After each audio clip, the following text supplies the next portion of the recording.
Hello everyone, this is Zach, and I have a little fishy story that I want to show you. On Christmas Eve, NASA has released the footage that they've been observing a comet that will pass by Earth, and they call this footage here. I'll show this for yourself. Radar images of a Christmas Eve asteroid, an early gift for astronomers. As if people want to be scared shitless that an asteroid might hit Earth. But what I came across is this other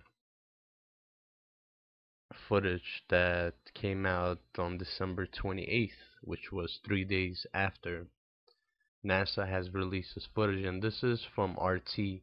From what they are saying, that there is two comets coming our way still, and what it seems like is that NASA is just trying to make us feel okay with an asteroid passing by Earth, and I don't think we should be fine with that.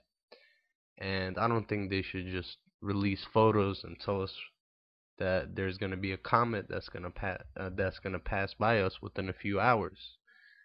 And what are we gonna do then? So what I have here is the footage. I'm gonna show you proof. The first one was it's the NASA government website, which I cannot make this up. You can look it up yourself if you want. This image, quite frankly, looks a lot similar to what RT showed, and I'm gonna show you how they resemble. Just give me one moment. Let me pull them up. Alright, so this is a picture of that comet, right? And then this is the orbit of that comet. As they say, this was how close it would get to Earth. Saying this is the comet, this is Earth, and it would pass by. It would just nearly miss it, they say, or it might collide. I don't know what kind of thing that is to tell the public.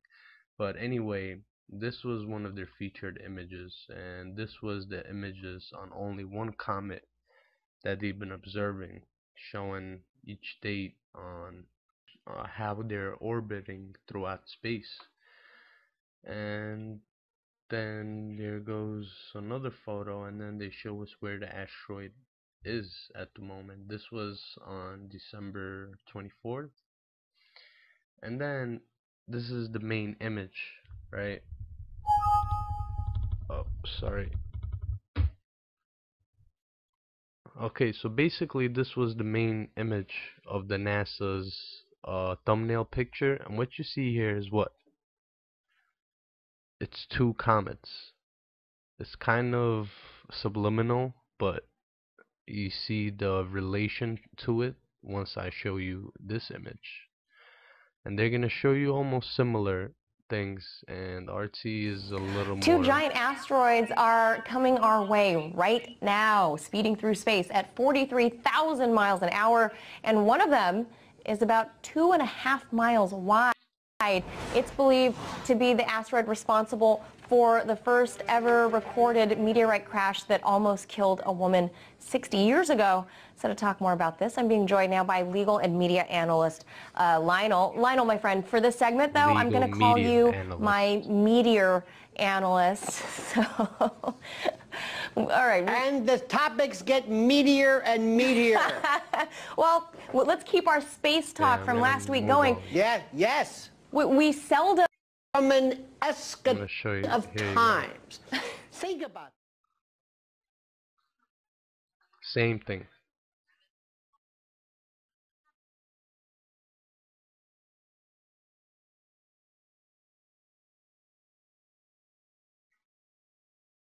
This is coming from NASA, by the way, the footage. Same picture. Also, two monster asteroids heading towards Earth. Not one, but two.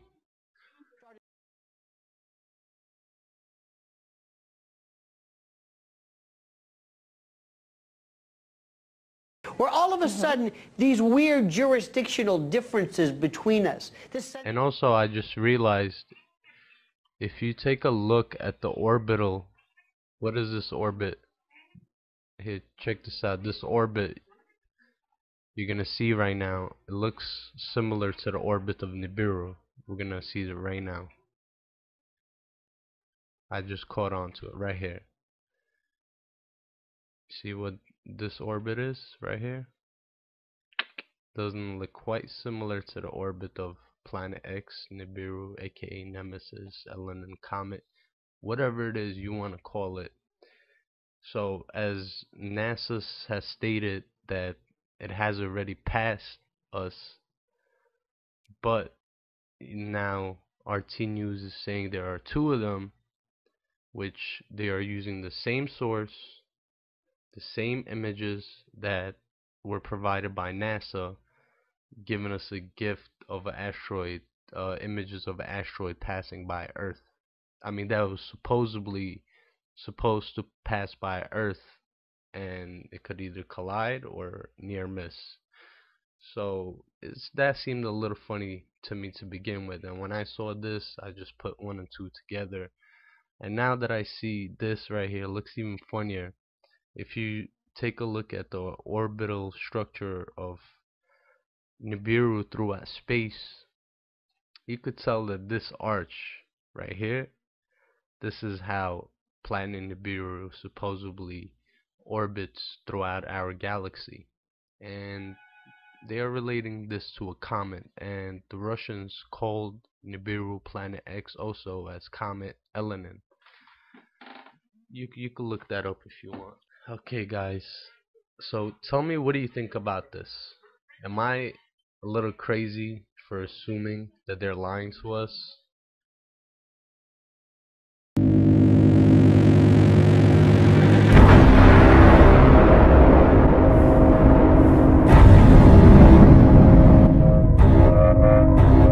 Phenomenally successful Star Trek franchise got it right the first time. We will have a Star Trek future. But not at first. This is because the first order of business will belong to Mother Earth, the giver of all life. As the volcanic ash and dust settle from our atmosphere and rains wash the land clean, Mother Nature will begin rebuilding the food chain at its most basic level. And from there, life will be restored upwards throughout the entire food chain. Our continents will offer us new farmlands, and they will yield a bounty of nourishing new crops. And we'll put them to very good use. In the years beyond Planet X in 2012, we'll rebuild, but slowly at first. Those who survive will want to study the mistakes of the past for the sake of future generations. Of course, there will be the obvious errors. For millennia, humankind has always believed that money was the root of all evil. We know that monetary systems are based on artificial financial schemes that serve the greed of a few by enslaving the many. After Planet X, humanity will say never again. Yet we will rebuild. Not with a monetary system, but rather with a resource-based system that will help us do exactly what Gene Roddenberry envisioned when he first created Star Trek. It was this vision that first energized the entire Star Trek franchise for decades. To simply explain it away as science fiction is illogical, because the seed of reality is born of fiction. In the words of futurist Jacques Fresco, the founder of the Venus Project, when human beings are free of debt, insecurity, and fear of their neighbors, they become much more amiable. Jacques Fresco was a man who grew up in the misery of the Great Depression and would then devote his entire life to the hope of an egalitarian future where resource-based economies would end human suffering once and for all by bringing out the best of humanity through service to others.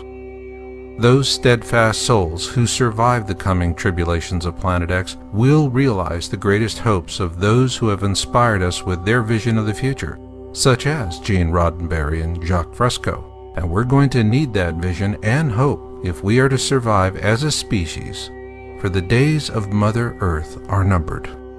Knowing that, we will begin colonizing our own solar system in preparation for the most important step in our survival as a species, Using what we have learned, we will leave this solar system to colonize new Earths all throughout the galaxy. In some distant time, our descendants will bid farewell to the birthplace of our species. Like all things, it too must come to an end. When it does, our descendants will mourn its passing as they celebrate our courage. In the difficult years ahead, each of us has to be in it for the species, because 2012 is about evolution. For more information about Planet X in 2012, you can visit Your Own World USA, that's YOWUSA.com. For Planet X Forecast and 2012 Survival Guide, this is co-author and publisher Marshall Masters thanking you for taking this first step in becoming self-informed about this vital topic.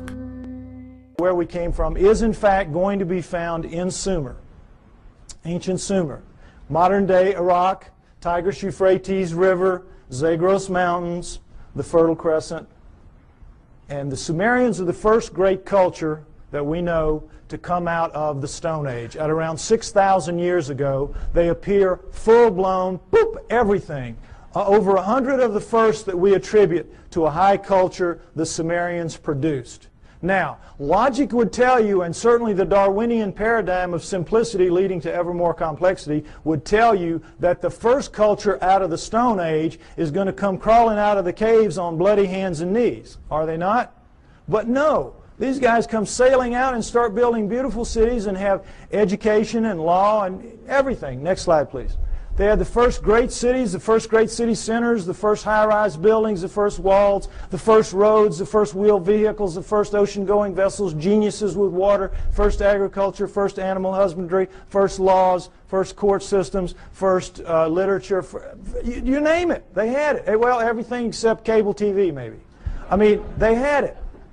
They were great. They were a fantastic culture. And the Egyptians, Greeks, and Romans come from their culture. Those cultures developed from what passes down from the Sumerians, or at least out from the Sumerians, I believe. Okay? So, one of the many things they had at first was writing.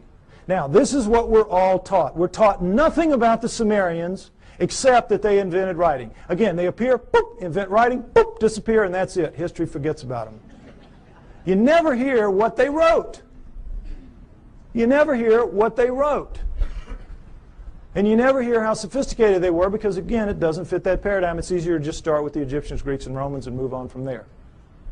Okay? What they had to say, next slide, in their writings, their writing, by the way, was cuneiform, very sophisticated math-based writing. And by the way, their mathematical system, called sexagesimal, based on the number 60, is better than ours for using very small numbers and very large numbers. And they kept time around the great year, 26,000 years. How'd they figure that out? Among other things. But in their writings, most of it is like these little hand things where it's just bills of lading. I sell you this. I'm buying that from you. It's like our paperwork. But they have a lot of them, about 5,000 of the 100,000 or more that we have, that have to do with stories of their cosmology, their cosmogony, their history, where we came from, how the solar system formed and all that. And that's what we're going to go over, what they had to say. Where did it come from? Well, originally, when these things were being translated in the late 1800s, early 1900s, when the translators would read what they'd have to say, it was like, oh, come on, forget about it. Put them in the myth. These are myths. They have to be myth. It can't be true. And they put it in the myth pile, which Alan was talking about, myth. So, Zechariah Sitchin, a man named Zechariah Sitchin in the 1950s gets the idea, wait a minute, how does the first culture get a myth? Who hands it to them? Good question. Why didn't anybody else think of that? So, he assumes it has to be a history. They have to be telling a history, which then later gets distorted perhaps as myth by later cultures, but the first one's got to be a history. So he goes into the myth pile with that attitude and comes out with 8 books at this point called the Earth Chronicles series, which I use as the basis for a lot of what you're going to see here now for a while. Okay, we're going to go over what the Sumerians had to say, boiled down. Part 4 of my book is basically the cliff notes to Sitchin's work. Any of you that have tried to read it, you know it's a slog at points. Okay, I tried to make it as easy as I could so at least you have the cliff notes to go in and try it again. All right, next slide. Here's what they say, that originally as the solar system was forming, there was the Sun, Mercury, Venus, Mars, and a big planet called Tiamat, right where the asteroid belt is now. And if you know about Bode's law, there's supposed to be planets at certain places of a certain size, and it all fits reasonably well except for the asteroid belt where there should be a planet, and there isn't. But there was Tiamat then, Jupiter, Saturn, Pluto as a moon of Saturn, Uranus, Neptune, and into that forming solar system at around 4 billion years ago, which we extrapolate and assume because all of them were still very plasmid, still very much lava-ish, able to pull moons out of themselves, and we know that the solar system formed at around 4.6 billion years ago, so at around 4 billion years ago would have been the time approximately when this would have happened. Okay, Nibiru comes in, and as it's a stray planet like the one we saw a few months ago being slung out of the binary star system on the news. We all saw that. Probably something like that. It's captured by the gravitational pull of the large outer planets, swung around the Sun, captured by the Sun, and is caught in an elliptical orbit like a comet, moving clockwise as opposed to the counterclockwise circles of the other planets. Well, as you can see, there's the capacity for real problems here with one going one way and one going the other. And in the second time around, Nibiru collides head-on with Tiamat at planetary speeds. This is a collision. Okay? Next slide. This whole thing now is described in the great Sumerian epic of creation called the Enuma Elish, which is 6 tablets of action, 1 tablet of summation, which is taken to be by many people the basis for the 6 days of creation and the 1 day of rest.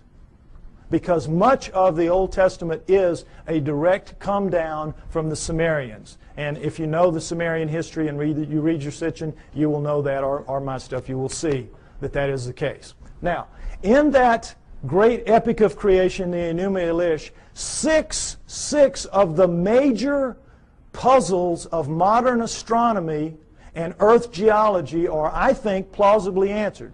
You heard Alan's interpretation of some of it. I'm going to give you mine and give you the basic Sitchin explanation. Okay? What they say is that in the collision, Nibiru slams into Tiamat. It is a little more held together. It's older, and so it is coalesced more. It holds together. Tiamat is shattered in two, blown apart, torn in half.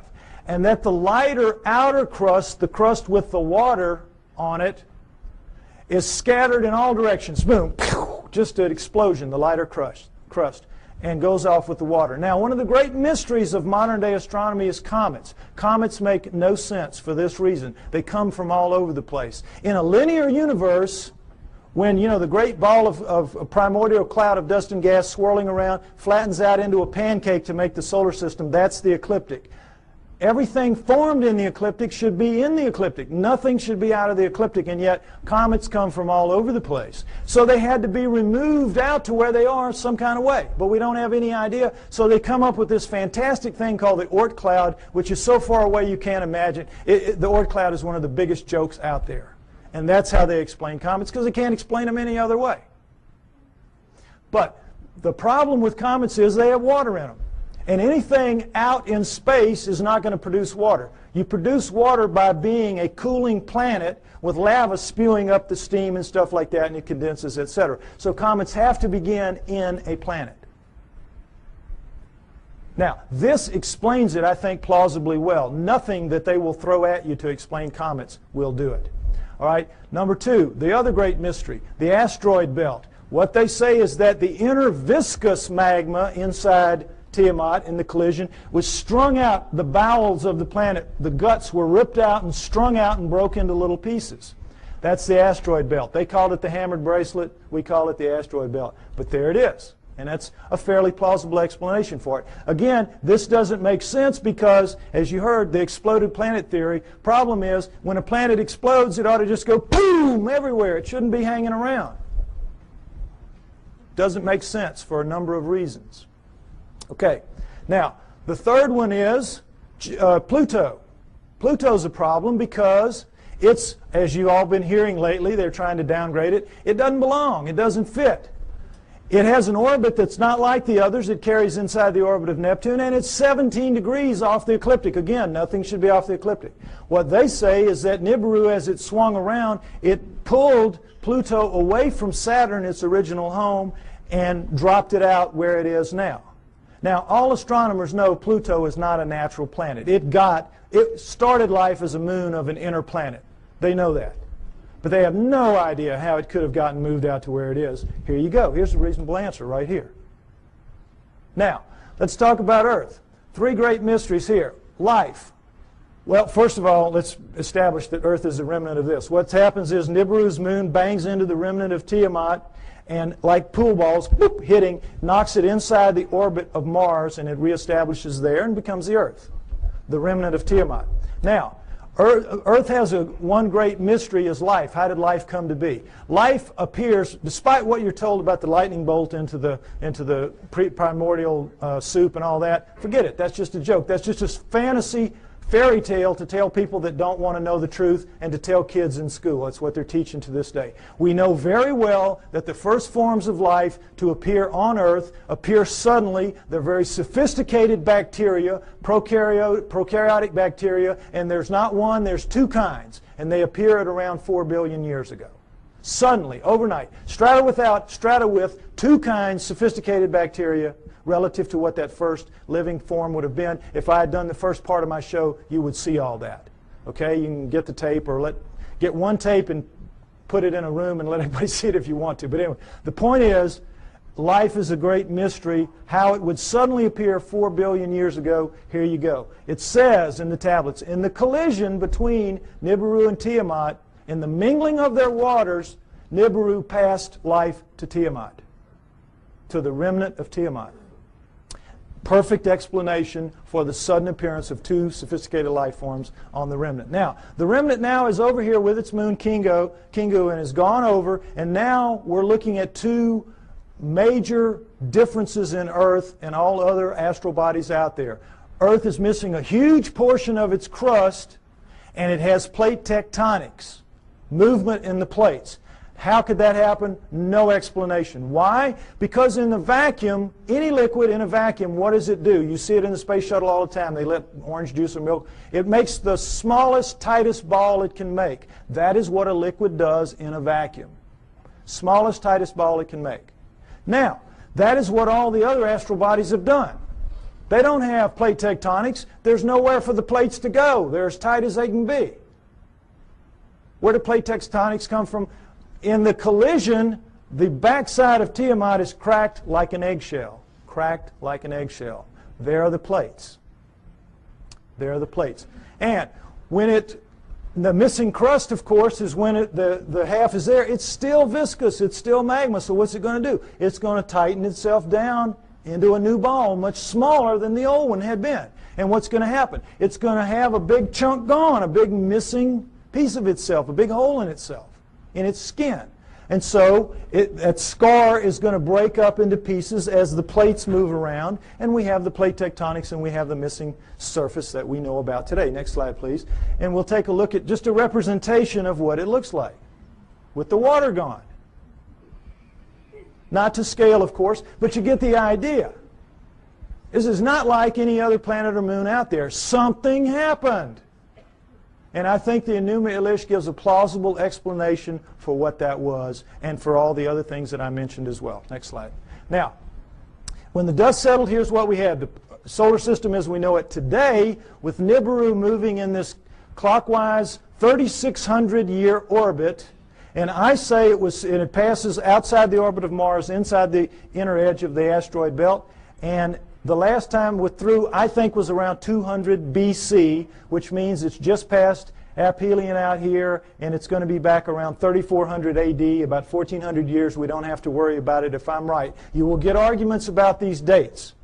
Some people use textual interpretations. I use the date of the ending of the Ice Age, which I believe was caused by Nibiru passing through and lifting the tides. You can read about why I think that in the book. And I use the dating of the ice cores and the tree rings of science. I try to make my work as scientifically based as I can because I expect someday to be able to go toe-to-toe with those guys, and I want to be able to do it on their turf in their terms. Okay? So, next slide. All right, this is some of the proof for what that story that you've just heard, and it starts with cylinder seals. And I just want you to see what a cylinder seal is. There are about 5,000 of these that we have. They were their printing press. It was just a thing they would roll out on the clay to leave little pictures like this. Now, when they had a story to tell, they told it in the tablets like you saw. But when they had an event that everybody would know the event, like I showed you that cartoon, and everybody here, we all knew in a very small space that was talking about millions of words and thousands of volumes about evolution. Am I right? We all knew. Well, they would all know this was the story of the time the gods or whoever gave the water to the water buffalo or whatever. The point is, notice the fine detail in the best of the cylinder seals, and then realize that these are basically 2 to 3 inches high. They're like big spools of thread. Made out of precious and semi-precious stone, carved in a circular format so that they roll out flat and three-dimensionally.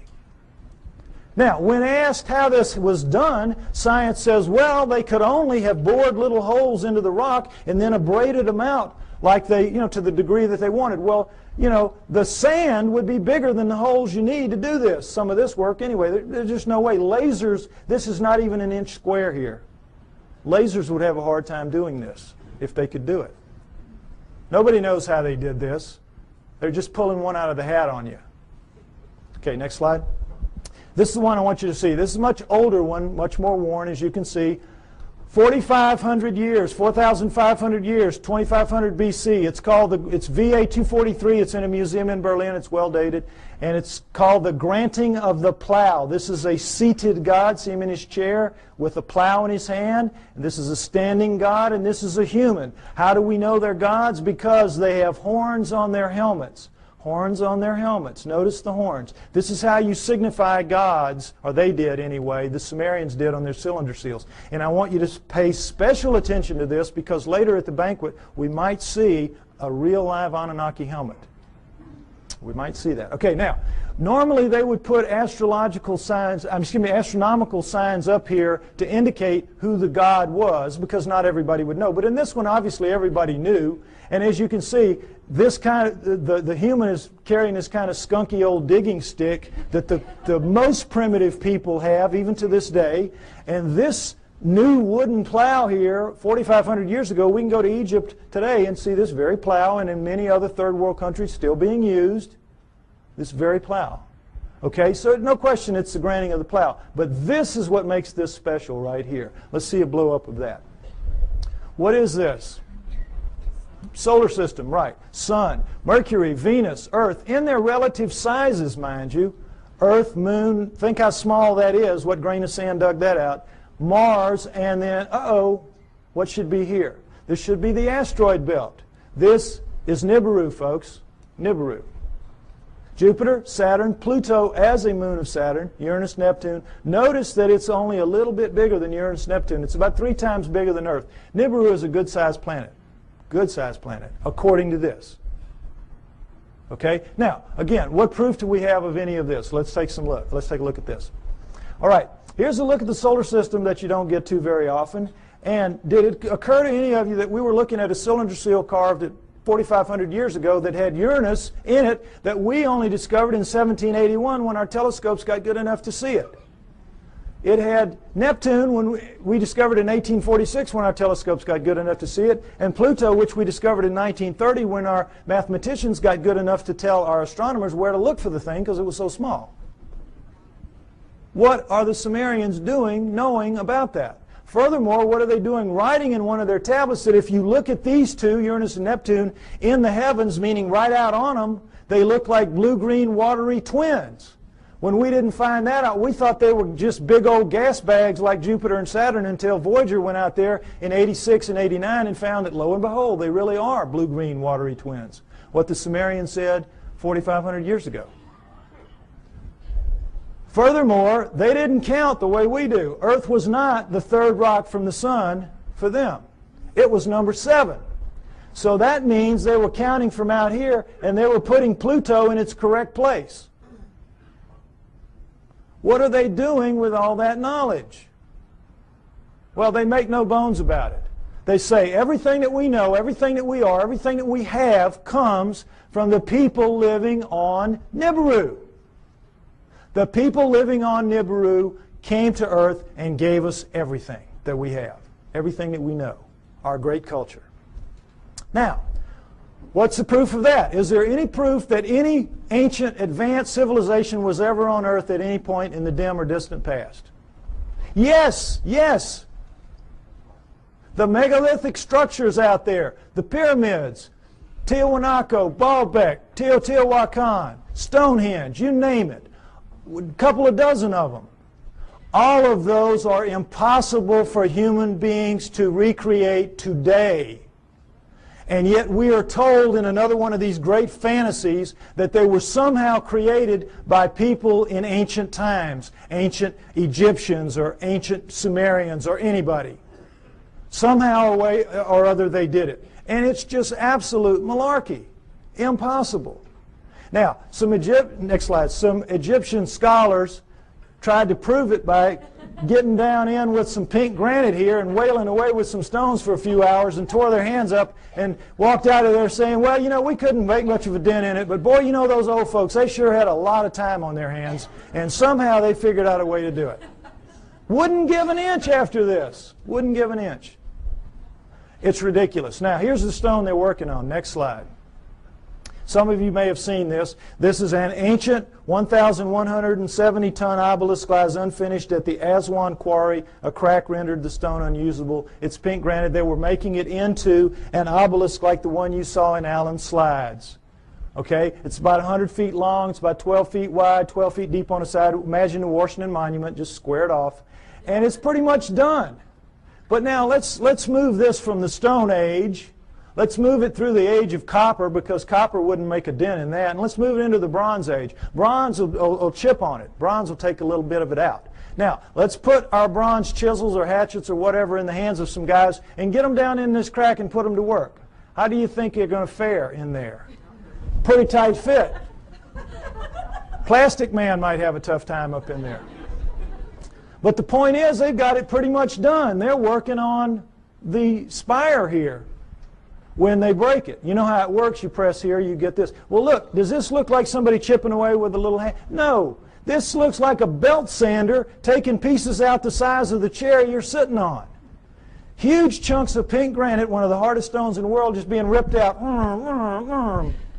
And they press too hard with whatever machine they've got here, and you know your physics. You get stress back here, and they popped it. They broke it.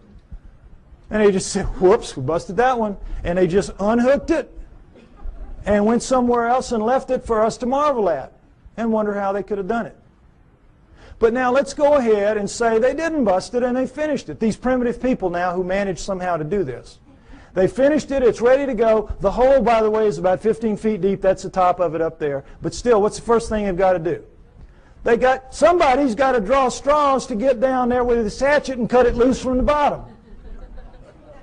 Now, who's going to do that with 1,100 tons sitting on top of him? We could not get our best diamond tip blades to cut through underneath this thing. The weight would stop the blade.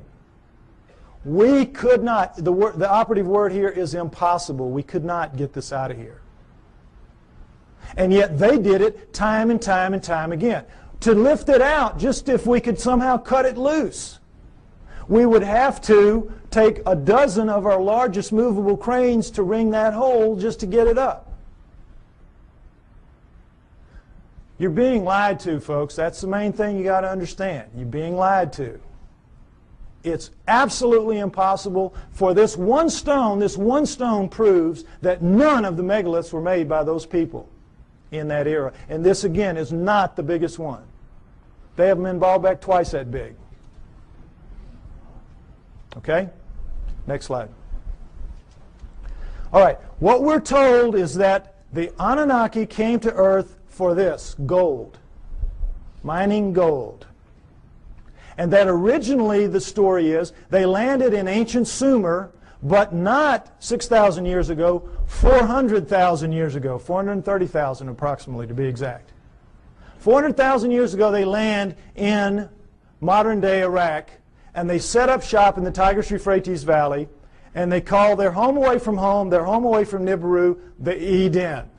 You'll see a poster out there by my thing Anunnaki over Eden. That's what that means. Because that poster is the Tigris River Valley that the symbol is rising above.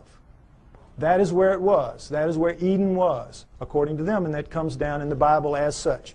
So they set up camp and they placer mined the gold out of those rivers. What do they need gold for? They needed to repair their atmosphere. And their rise to high technology, they had damaged that big, 3 times the size of Earth atmosphere, the same exact way we're damaging ours in our rise to high technology, and they ultimately had to repair it with very fine particulates of gold, like talcum powder, blown up into the stratosphere above it so it would ride above there and act as a reflector and an insulator from cosmic rays, which is, you see that on the masks of astronauts and in the capsule and all that. Gold is a wonderful stopper of cosmic rays.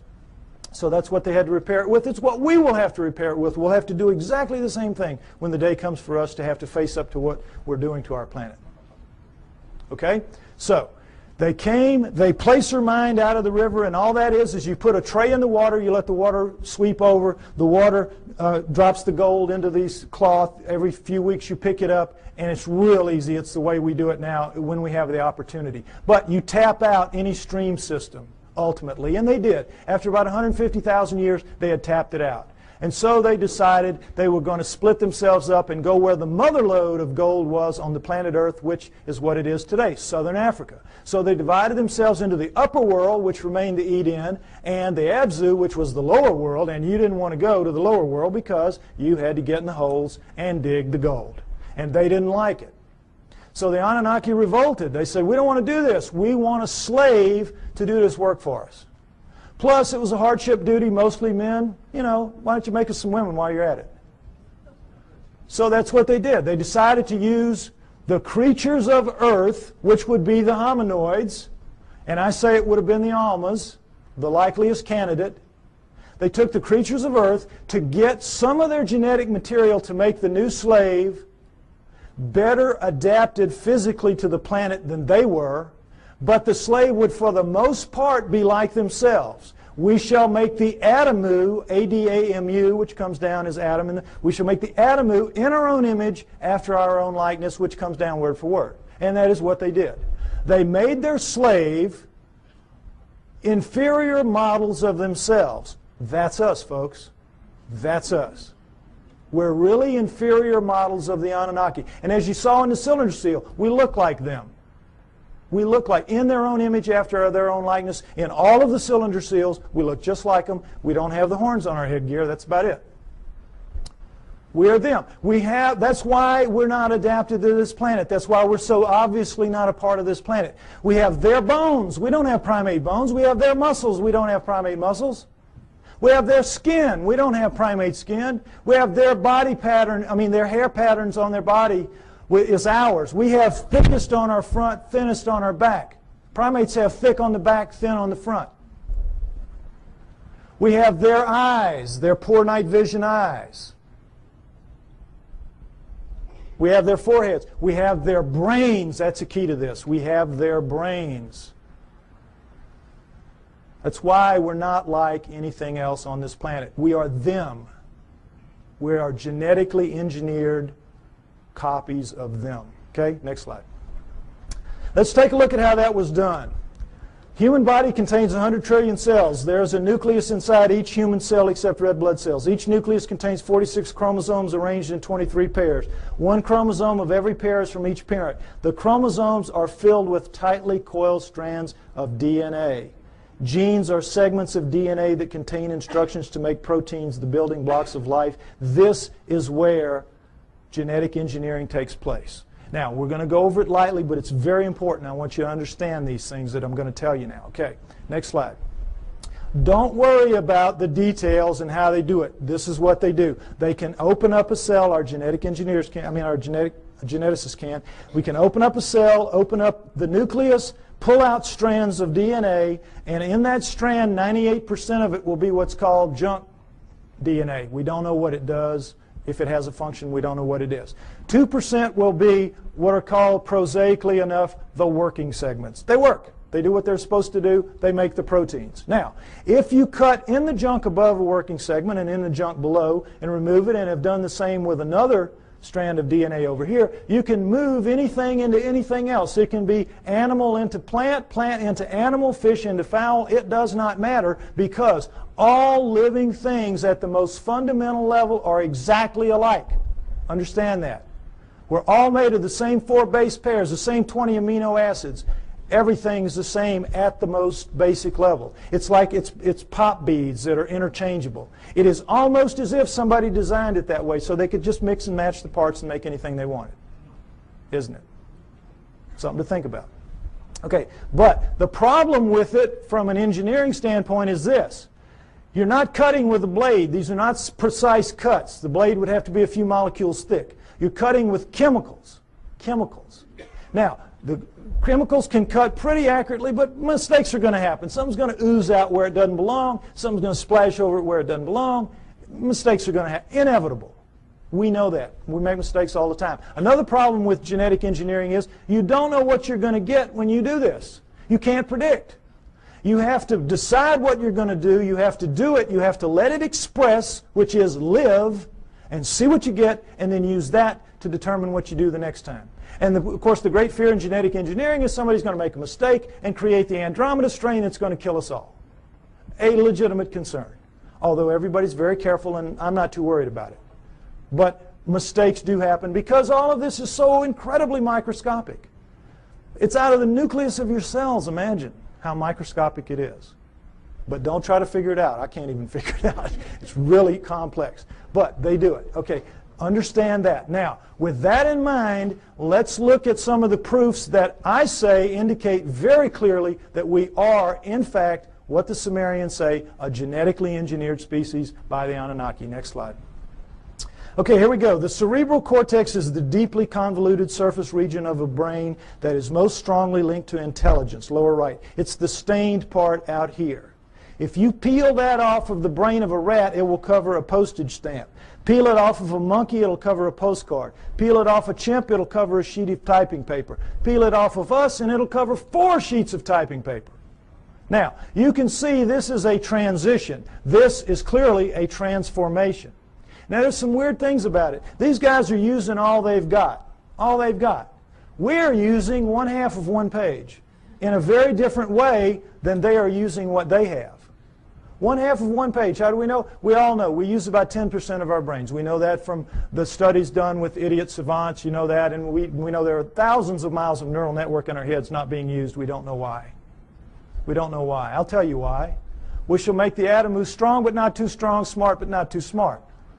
They sealed it off genetically at the 10% mark, or wherever it is. We don't know exactly where it is. But wherever it is, they sealed us off. You don't want your slave to be anywhere near as smart as you. You, in fact, want your slave to be so decidedly inferior to you that you never have to worry about treating it like a slave. So they engineered us to be really clever to ourselves, but for them, we were smart enough to talk, take instructions, act with a little bit of ingenuity and self-reliance. They could turn things over to us and kind of let us take over and do it. They gave us just enough to be wonderful in our own eyes, but be pond scum relative to them. It's what they did. So, it's pretty clear in as much as that, and now understand with the idiot savants, for those of you that don't know the proof about this, idiot savants get some beam of light in the damage to the good 10. They get some beam of light and it will strike somewhere in the other 90%. You all saw Dustin Hoffman in Rain Man, remember? Well, they get it in math, they get it in music, they get it in sculpture, art, whatever, wherever it strikes. Now, if there's just one, we could say, well, that's a freak of nature. But we've had lots of them, lots of them. So we know that all of this is out there. It's in our heads. We just can't access it. We just can't use it. But if it wasn't in our heads, it wouldn't be in their heads. So we know that it happened. They have no idea how. Well, I say that the Anunnaki did it deliberately, and that makes sense to me. Next slide. Okay, Mitochondrial DNA, late 1980s, you might remember this. In humans, over 99.99% of a cell's DNA is packed into the cell nucleus, with a small amount occurring outside the nucleus in small structures called mitochondria. That's these babies right here. They're about 16,000 base pairs long. Now, when you have a mixing and a mating, the DNA in the nucleus mixes. But with the mitochondrial DNA, it does not. Sperm doesn't have mitochondrial, eggs do. And so females pass it down intact generation after generation. Well, when this was figured out in the 70s, boy, the botanists and the geneticists said, great, now we can go and find out if the split from the common ancestor was closer to 8 million years or closer to 5 million years. Remember that? We're going to now pin it down. It's going to be one or the other. We're going to figure it out. So they went out and they took the mitochondrial DNA of women all around the world, every race, every creed, every culture, every country, and they brought them back to the lab and they started working on them. And when the answers came in the late 1980s, it was not 8 million years ago. It wasn't 5 million years ago. It was way the heck down to 200 to 250,000 years ago, and that's all. We don't exist genetically beyond 200 to 250,000 years. And of course, needless to say, the anthropologists said, you guys are nuts. We've got these skulls showing, these bodies showing, these prehumans showing that we go back millions of years. What's the matter with you? And the geneticists said, we couldn't have been wrong that many times. Impossible. We'll do it again. And they have. They've done it. It always comes out the same. Outside 250,000 years ago. That's it. We're brand spanking new. Brand new on this planet. Now, there's still a lot of people, there's still a lot of people that will not accept that. A lot of people that will not accept that. But it is true, and it is becoming more and more acceptable, for as outrageous as it is. Now, not only do we know when we were created, we know where. Where? Because the oldest of us consistently kept coming in southern Africa. Next slide. And in fact, the cover of Newsweek in 1987 showed that if in fact there was an Adam and Eve, they were black. They would have to have been black.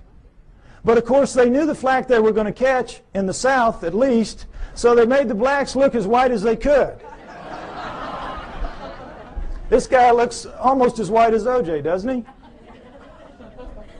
But the point is, in trying to have it both ways, they caught it coming and going, because you can imagine the letters to the editor after this issue. But the point is, it tells the truth. The oldest of us do come from southern Africa, and we definitely are 200 to 250,000 years old. And guess what else? That is just what the Sumerians say about us. That the Anunnaki created us around 200 to 250,000 years ago in southern Africa to dig their gold. What a coincidence. What a coincidence. Okay, next slide. Okay, what happens when a creature is born in the wild severely screwed up physically? What happens to it? Dies, right? Parents will kill it. It will not put that defect into the gene pool. You're looking at the great exception. You're looking at 28 of our most severe genetic defects, but we have 4,000 and counting. 4,000 and counting. Now, we're only 200, 250,000 years old. We shouldn't have one. We've got 4,000 and counting. How did it happen? Cutting and splicing process mistakes. Cutting and splicing, oops, made a mistake. Cutting, splicing, oops, made a mistake. They don't care. They're making a slave. They're not going to fix the mistakes. What do they care if it's 1 in 100 dies from the problems? If it's 1 in 10, they don't care. They're making a mistake. They're making a slave. But they know the numbers, like we have found out the hard way. If you let the population propagate naturally, those numbers go way down for each person. Right now, as we sit here, we average about 50 of the 4,000, each of us. And we have a mating with our mate. If we share any of those 50, then each of our offspring will have a 1 in 4 chance of expressing it. That's why you'll get mongoloids in the best of families, mongoloids in the lowest of families, and all around the world. And that's what genetic defects are. In the wild, you will get 2-headed calves and 6-legged goats. That's a sperm-egg misconnect. That's not something that you see steadily on and on. A little gem like spina bifida, which is not going to let you live to adulthood, nor is it going to let you reproduce if you do. What's that doing in a gene pool? It was all put there, folks. Put there. No question. Next slide.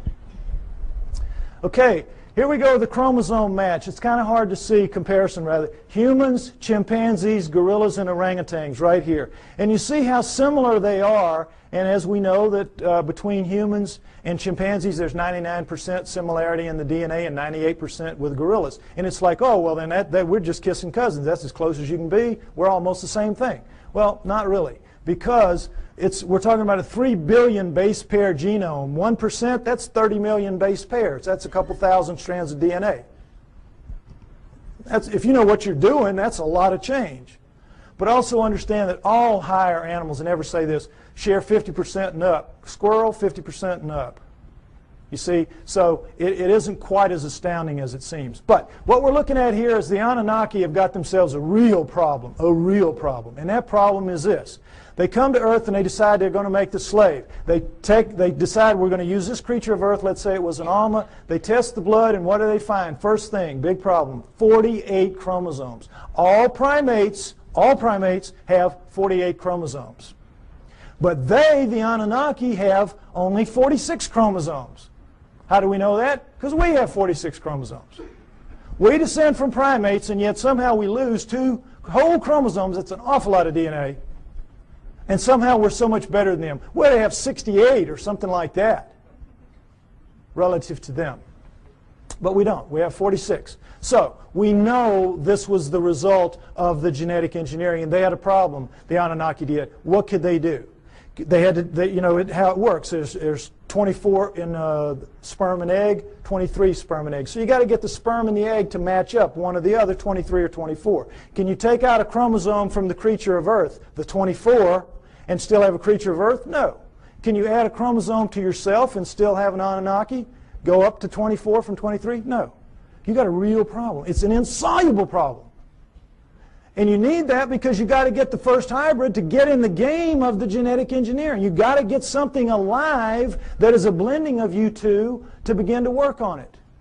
So what can you do? How can you solve that problem? There's only one way, and boy is it smart. You go in and you look and you compare the chromosomes and you find 2 that can be fused and will take up one space but maintain the integrity of all the chromosomal material. You find a spot where you can fuse 2 to make 1, and now you've got all the material but taken up one place, and now you're ready to rock and roll. You with me? All right, let's look at the number 2 chromosome close up. They just went to the second one. They just looked down the row and they said, okay, this will work. Orangutan, 2 and 3. Gorilla, 2 and 3. Chimp, 2 and 3. Human. Uh-oh. Fusion. How long do you think it would take Mother Nature to do this? There's no clearer proof that we're genetically engineered just like they say we are. Next slide. And so, I think it's fair to say that everything we know is wrong, at least about human origins, that we were given life by the gods with a small g through the equivalent of a test tube, and that we were the hair-covered hominoids, and that our humanity emerged from that. Now, this is where I normally end it, and they tell me I'm running out of time, so I want to get to the new thing that I want to share with you. Oh, no, oh, here it is. Because this is really exciting to me. On the 12th of this month, which was just recently, I received an email from a person who wants to remain anonymous. And this is what he said to me. He is a geneticist, a full-blown geneticist. And he says, "Dear Mr. Pi, I agree with your conclusions and will give you a few hints, if you wish, as a DNA deep throat. First, look up the huge discontinuities between man and the various apes for whole mitochondrial DNA, genes for the Rh factor, and human Y chromosomes, among others. Regarding number 3, the chromosomes, I refer you to K.D. Smith's 1987 study titled Repeated DNA Sequences of the Human Y Chromosome. It says most human Y chromosome sequences so far examined do not have homologs, which are similar sequences, on the Y chromosomes of other primates. Human female DNA does look somewhat ape-like, but not the male Y. This means that if we are a crossbred hybrid species, as you contend, meaning me, the cross had to be between a female ape-like creature a creature of the earth, as the Sumerians said, and a male person from elsewhere, as I also contend. He goes on to say, what the evolutionists do is find certain genes which look very similar between man and ape, then they make a tree of descent while ignoring those huge impassable abysses of difference elsewhere. Also, by certain methods of DNA dating, one can tell that numerous genes have been recently added to the human genome. If workers in my field were to say such things openly, we would be ostracized, as I also contend, and forced to live in a tent. Any work along these lines would be rejected without any form of appeal. So what can we do? Sincerely, DNA Deep Throat. Now,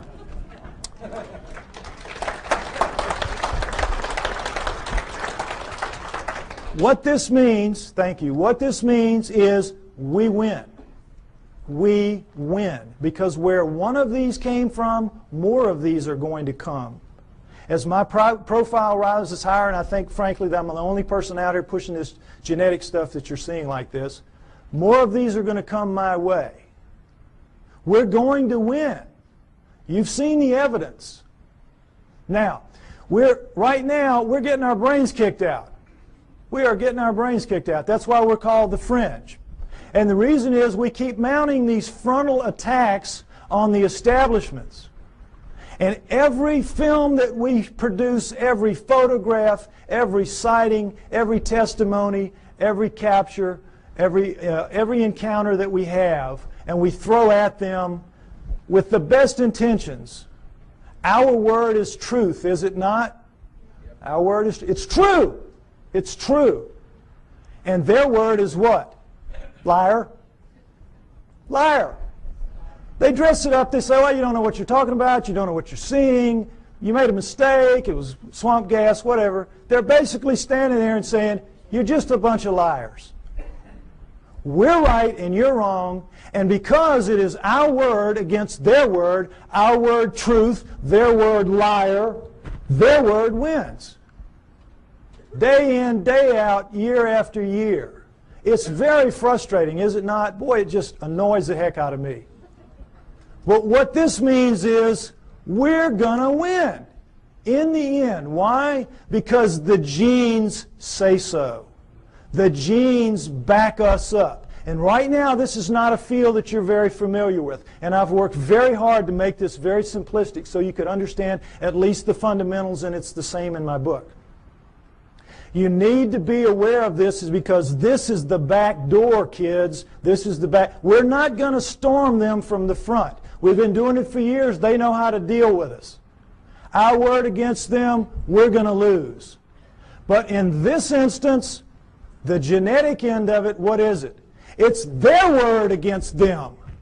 It's their research against them. They're going to lose. We're going to beat them with the genetic evidence. We got to beat them. We will beat them. We know we're right. We know they're wrong. They know they're wrong. They know they're wrong. We just have to get mentally tough and accept that this is a war. This is a fight. This is not, gentlemen, Marquis de Queensberry rules. This is a dog fight. This is a knife fight. And you all have got to get out there and proselytize. You have to familiarize yourself with these basics at least. And instead of throwing things at them that are going to bounce off like BBs off a barn door, you got to start throwing some darts. This stuff will do it.